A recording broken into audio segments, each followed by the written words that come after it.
अस्सलाम वालेकुम। HTML and CSS की लास्ट वीडियो में आपको खुश आमदीद कहता हूं और आज की इस वीडियो में हम लोग एक प्रोजेक्ट बनाएंगे। जितना भी कुछ हमने सीखा है वो सब कुछ एक साथ कंबाइन करके इम्प्लीमेंट करेंगे एंड एक टेम्पलेट डिज़ाइन करेंगे। सो ये सामने जो आपको टेम्पलेट नज़र आ रही है ये अभी हम डिज़ाइन करने वाले हैं कि ये मैंने किस तरह से की है। ये हमारा एक simple HTML and CSS based project है कि जब भी मैं लिंक्स पे क्लिक करूँ तो क्या हो, मतलब कि ये सारी चीज़ें मैंने कैसे की है। सो आइए चलते हैं। सबसे पहले एक फ़ोल्डर बनाएंगे, जैसे कि मैंने यहाँ पे HTML CSS प्रोजेक्ट के अंदर एक अगेन नाम से एक फ़ोल्डर बनाया है एंड इसके अंदर मैंने इंडेक्स फाइल रखी है जो कि ये रही आपके सामने। इसके अंदर कोई भी कोडिंग नहीं की हुई। एंड देन मैंने एक फ़ोल्डर बनाया है CSS के नाम से, उसके अंदर एक रीसेट एंड एक स्टाइल फाइल बनाई है जो कि दोनों इस वक्त खाली हैं। ये स्टाइल आपके सामने एंड रीसेट आपके सामने। इसके अलावा मैंने एक इमेजेस का फ़ोल्डर बनाया जो कि फ़िलहाल एम्प्टी है क्योंकि इस प्रोजेक्ट में मैंने कोई इमेज यूज़ नहीं की, दैट्स वाई यहाँ पर इमेज कोई भी नहीं है। आइए चलते हैं। सबसे पहले मैं आपको reset.css के बारे में बताना चाहूँगा। अक्सर क्या होता है कि हमारे यहाँ जो HTML की प्रॉपर्टीज़ या एलिमेंट्स होते हैं उनकी कोई ना कोई बैकएंड पे CSS उनकी डिज़ाइनिंग की होती है कि इनकी मार्जिन इतनी हो बाय डिफ़ॉल्ट, उनकी जो पैडिंग है बाय डिफ़ॉल्ट इतनी हो। तो सबसे पहले हम उसको ज़ीरो करते हैं। उसके लिए हमारे पास आसान तरीका होता है, आप गूगल पे जाएँ एंड देन वहाँ पर लिखें CSS reset code 2015 and then first link में क्लिक करें। देन आपके पास ये वाला कोड आ जाएगा। इसमें आपने क्या करना है, सिर्फ HTML की ये वाली जो फर्स्ट लाइन एंड मतलब कि बॉडी तक इसका जो ऊपर का कोड है ये आप कॉपी कर लें एंड इसे रीसेट के अंदर पेस्ट कर दें। इस कोड में क्या है देख लें। मैंने इस कोड में सिंपली क्या है कि HTML बॉडी डिव स्फीयर मतलब कि जितने भी एलिमेंट्स हैं HTML के उन सब की जो मार्जिन है वो ज़ीरो कर दी गई है क्योंकि बाय डिफ़ॉल्ट उनकी कुछ ना कुछ होती है, 1 किसी की 2 एंड पैडिंग उनकी ज़ीरो कर दी गई है, बॉर्डर ज़ीरो कर दिया गया है और font size and font and headed को हम यहाँ से हटा देते हैं। और बाकी वर्टिकल अलाइन बेस लाइन ये मतलब कि अब जो है हमारा ऐसे समझिए कि अब जो हम डिज़ाइन करेंगे वो बिल्कुल शुरू से डिज़ाइन होगी। सारी चीज़ें हमारी रीसेट हो चुकी हैं, मतलब हमारा जो काउंटर है वो ज़ीरो पे आ चुका है। अब हम ज़ीरो से स्टार्ट करेंगे। सेव किया एंड आइए पहले इस reset.css को अपने इस HTML की फ़ाइल में कॉल करते हैं। हमारे पास style.css एंड reset.css दो अलग CSS की एक्सटर्नल फाइल्स हैं, तो उन दोनों को हमें लिंक करना होगा। आपको पता होगा कि लिंक करने का जो तरीका है वो है link href and then file name. और याद रहे कि ये जो रीसेट मेरी फ़ाइल है वो मेरे CSS के फ़ोल्डर के अंदर पड़ी हुई है, दैट्स वाई मैं इसे CSS लिख रहा हूँ। ये देखें CSS का फ़ोल्डर एंड इसके अंदर रीसेट पड़ी हुई है and then rel style sheet and type CSS। Same तरीके से हम अपने स्टाइल को भी इसके अंदर इंक्लूड कर देते हैं। सिंपली यहाँ पे मैं style.css कर दूँगा। अब इस कंप्लीट टेम्पलेट का कोड लिखने से बेहतर है कि मैंने जो कोड लिखा है उसको यूज़ करूँ, उसको मतलब कि छोटे छोटे पीसेस में यूज़ करूँ और आपको समझाता जाऊँ कि क्या चीज़ हो रही है। तो ये रहा हमारा HTML CSS का न्यू प्रोजेक्ट और इस तरह का हमें बनाना है। मैंने यहाँ पे क्या किया है, फ़ाइल की एंड में सेम कोड को कॉपी करके रखा है। जैसे ये फ़ाइल ये हमने इंक्लूड कर दिया है, इसको मैं यहाँ से मिटा देता हूँ। अब मैं यहाँ से थोड़ा सा कोड उठा के फिर उसे एक्सप्लेन करूँगा क्योंकि अगर मैंने ये सारा कोड आपके सामने रखा तो आप हो सकता है कि कंफ्यूज हो जाएं। सबसे पहले हम क्या करेंगे, डिव क्लास और रैपर बनाएंगे। अब डिव क्लास, अब सबसे पहले आपको ये पता होना चाहिए कि हम इस कंप्लीट प्रोजेक्ट में सारा काम क्लासेस पे करेंगे एंड डिवीजन्स पे करेंगे। हमने इसमें आईडी यूज़ नहीं की। अगर आपको नहीं पता कि एक क्लास एंड आईडीज़ क्या होती हैं तो आप मेरे पिछले वाले ट्यूटोरियल्स देख सकते हैं। एंड डिव क्लास और रैपर, इसको आप ऐसे कंसिडर करें कि कोई भी चॉकलेट होता है या कोई भी चीज़ होती है वो किसी न किसी रैपर के अंदर होती है। इसी तरीके से हम अपना जितना भी मटेरियल है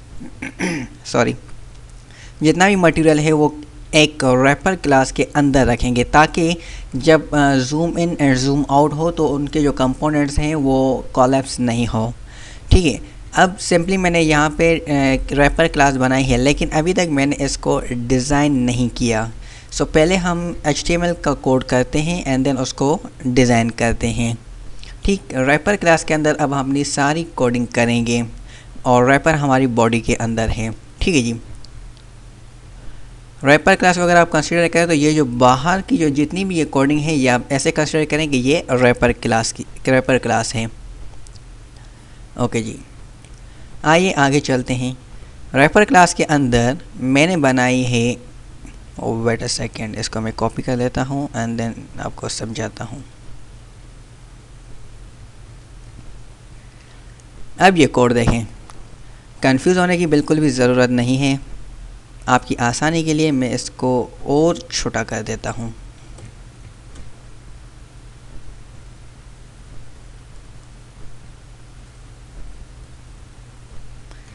wait a second,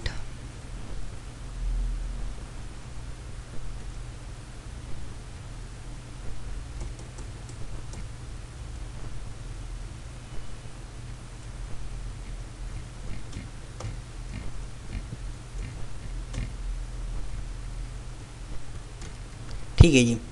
div class wrapper के अंदर मैंने एक और क्लास बनाई है जिसको मैंने नाम दिया है हेडर। इसका क्या काम होगा आइए मैं आपको यहाँ से समझाता हूँ।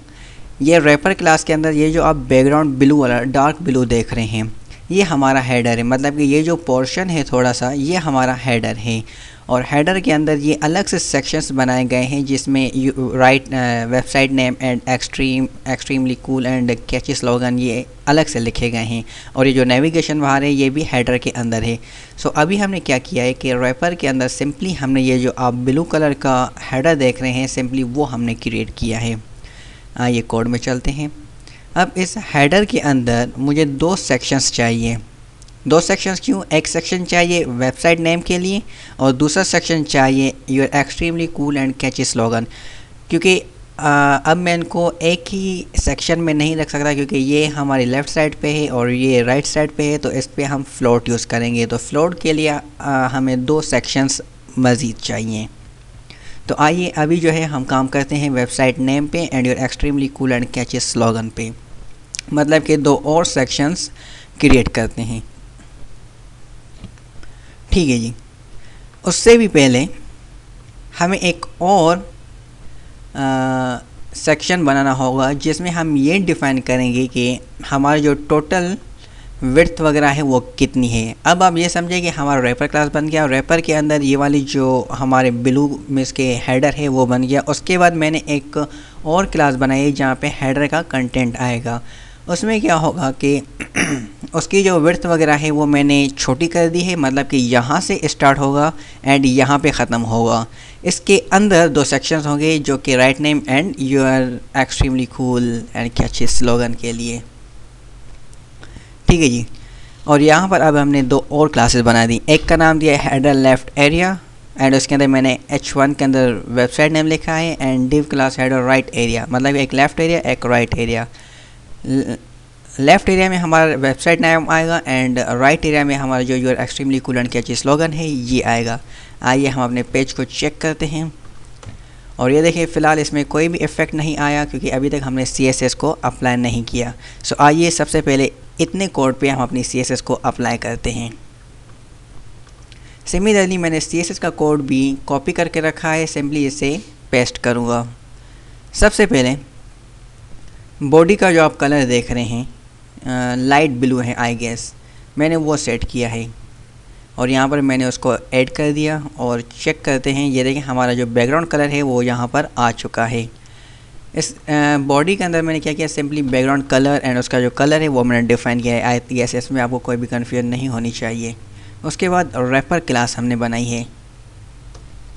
ठीक, अब हम काम करेंगे रैपर क्लास में। रैपर क्लास में क्या किया कि विड्थ मैंने 100% की है एंड ओवरफ्लो हिडन कर दिया है। अब ओवरफ्लो हिडन करने का जो मेन रीज़न है वो ये है कि अगर आप यहाँ पर दो सेक्शंस बनाएंगे तो इसके बैक पे जो ये आपने कलर ब्लू यूज़ किया ये आपका रिमूव हो जाएगा।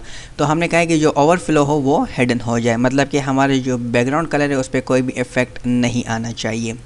दैट्स वाई हमने इसका जो ओवरफ्लो है वो हिडन कर दिया है। ठीक, अब मतलब ये हमारी body and wrapper class ready हैं। उसके बाद आते हैं हेडर क्लास की तरफ।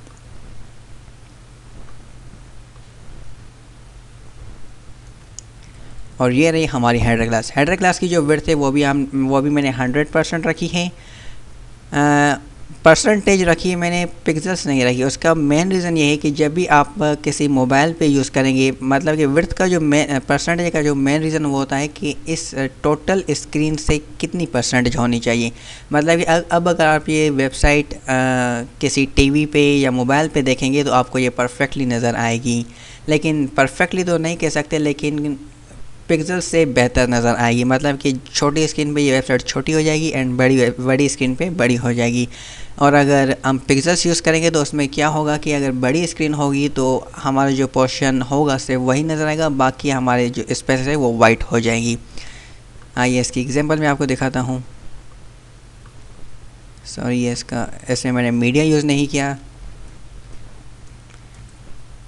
ओके, मीडिया यूज़ करने के बाद ये परफेक्टली काम करेगी, लेकिन मैंने मीडिया की टेक CSS3 में वो यूज़ फ़िलहाल नहीं की।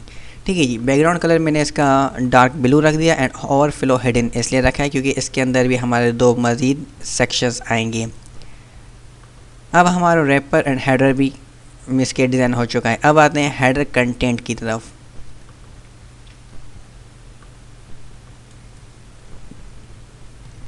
हेडर कंटेंट में मैंने क्या किया, इसकी जो विड्थ है वो मैंने 88% रखी है। वो इसलिए, वैसे मुझे 90% रखनी थी। 88 इसलिए क्या है क्योंकि मैंने यहाँ पे पैडिंग यूज़ किया है। मैंने आपको पिछले वीडियोस में ये बताया था कि जब भी हम कोई पैडिंग या मार्जिन यूज़ करते हैं तो वो हमारी एक्चुअल साइज़ में ऐड हो जाती हैं। सो अगर मैं यहाँ पे 90 लिखूँगा एंड यहाँ पे 10 अलग लिखूँगा तो वो 91 या 92% कंसीडर की जाएगी, जो कि मुझे रिक्वायर्ड नहीं है। मैं 90% चाहता हूँ, दैट्स वाई मैंने यहाँ पे 88% एंड पैडिंग 10 पिक्सल्स की, मतलब कि टोटल 90% हो गई। इसकी जो मार्जिन है वो ऑटो इसलिए मैंने यूज़ की है। अब आप देखिएगा इफ़ेक्ट 80। अब हमारा जो परसेंटेज है वो 90% है हेडर की। ठीक है जी। उसके बाद मैंने मार्जिन ऑटो कर दिया है, मतलब कि 5 पिक्सल्स हमारे लेफ़्ट से 5 पिक्सल्स राइट से हमारे ऑटोमेटिकली आ जाएंगे। मैं इस पेज को रिफ़्रेश करता हूं और आप ये देखें हमारे जो है इसमें इफ़ेक्ट्स आ चुके हैं। ये मतलब कि 5 पिक्सल्स यहाँ से साइड पे हो गई एंड 5 पिक्सल्स राइट साइड से साइड पे हो चुकी हैं। ये मार्जिन का काम था, मार्जिन ऑटो का। अगर मार्जिन ऑटो आप यूज़ नहीं करेंगे तो margin left 5 pixel and margin right 5 pixel कर देंगे। एंड कलर मैंने वाइट कर दिया है। पहले ये कलर ब्लैक था लेकिन अभी ये वाइट हो चुका है इसकी वजह से। लेकिन अभी भी आप देखें website name and your extremely cool and catchy slogan अभी भी एक साथ आ रहे हैं, लेकिन जबकि मैंने यहाँ पे अलग अलग इनको लिखे हैं तो ये चीज़ क्लियर होगी कि इन दोनों के अलग सेक्शंस होंगे। सो आइए इन दोनों के सेक्शंस पे अब काम करते हैं। ठीक है जी। ये देखें हमारा wrapper, header and header content ready हो चुकी हैं। अब header left area and header right area को डिज़ाइन करते हैं।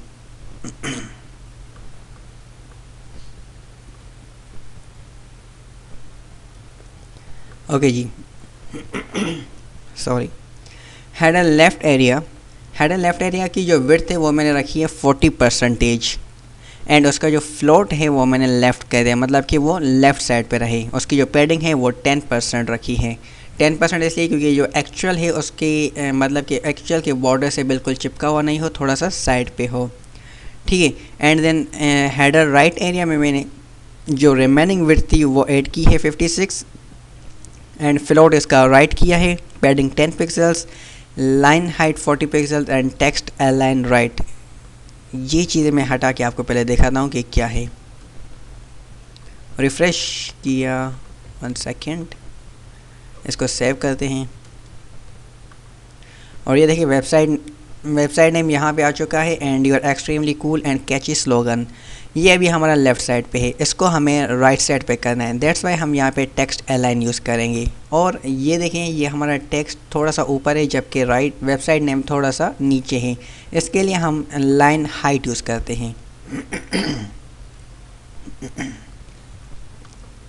ओके जी, line height 40 pixels and text align right. आइए इसका इफ़ेक्ट देखते हैं और ये रहा इसका इफ़ेक्ट। सो गाइस आज के लिए इतना काफ़ी है, बाकी अगले ट्यूटोरियल में इंशाल्लाह।